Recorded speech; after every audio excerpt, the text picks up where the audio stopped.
بسم الله الرحمن الرحيم، والصلاة والسلام على سيدنا محمد وعلى آله وأصحابه أجمعين.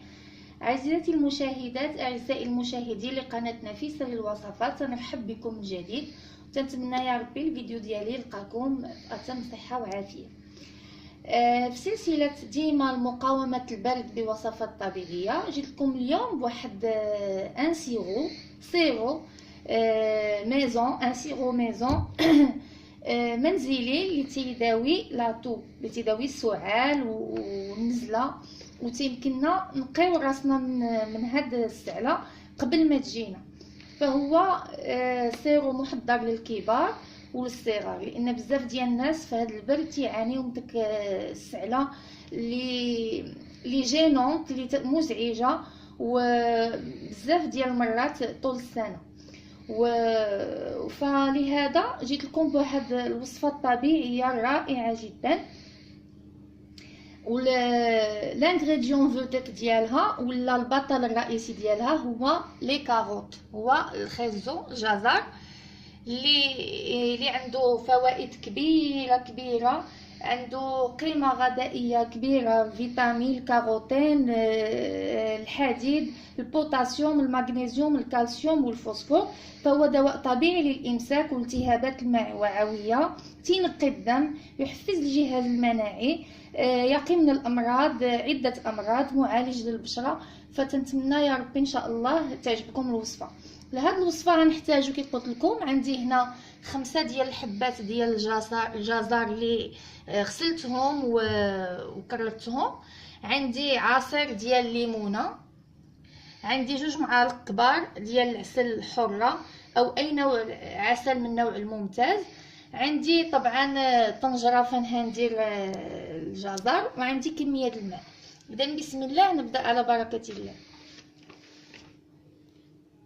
الجزر ديالي هنقطعوه هكا دوائر في الطنجره، هنكب عليه كميه ديال الماء هكا فوق منه، الماء تيخصو يكون، هنردو على العافيه على ما الجزر يطيب، على ما لي كاروت غاموليس، ونرجعو ان شاء الله. الجزر ديالنا من بعد ما ارطاب صفيتو وخليت له الماء ديالو، ها هو الماء ديالو، وهو درتو يبرد. مي برد لي الماء، باش ندير دابا؟ باش نضيف له عصير ديال ليمونه و2 معالق كبار ديال العسل حره. هنضيف الليمون ديالي، عصير الليمونه، وهنضيف العسل حره،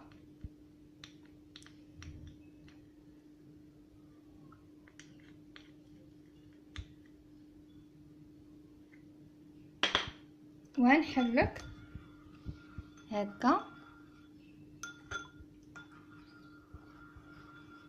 تندمج. منين خلطت الماء ديال الجزر مع الليمون والعسل، هندوز دابا للجزر باش ندير له، باش نطحنو الجزر هكا ولالي. دابا باش ندير، باش نضيف الماء ديال الجزر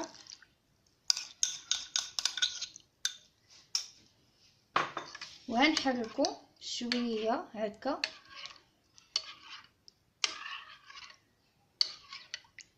تندمج لي العناصر اللي فيه، نتوما تتشوفوها.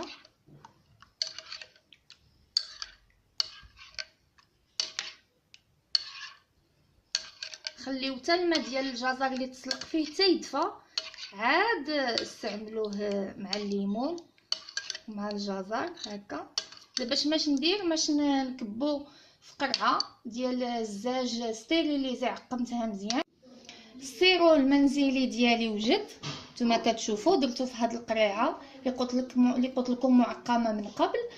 فهو سيرو طبيعي بمكونات اقتصاديه موجوده في كل بيت، ولكن الفائده ديالو صدقوني كبيره جدا. حضروها دابا، يمكنكم ديروا الكونتيتي كبيره، تضاعفوا. انا درت 5 تريزويات، يمكنكم ديروا نص كيلو علاش لا، وتضاعفوا المكونات ديالها. صدقوني هاد الوصفه رائعه تفيدكم. وهتفيد الكبار وهتفيد الصغار في ان واحد.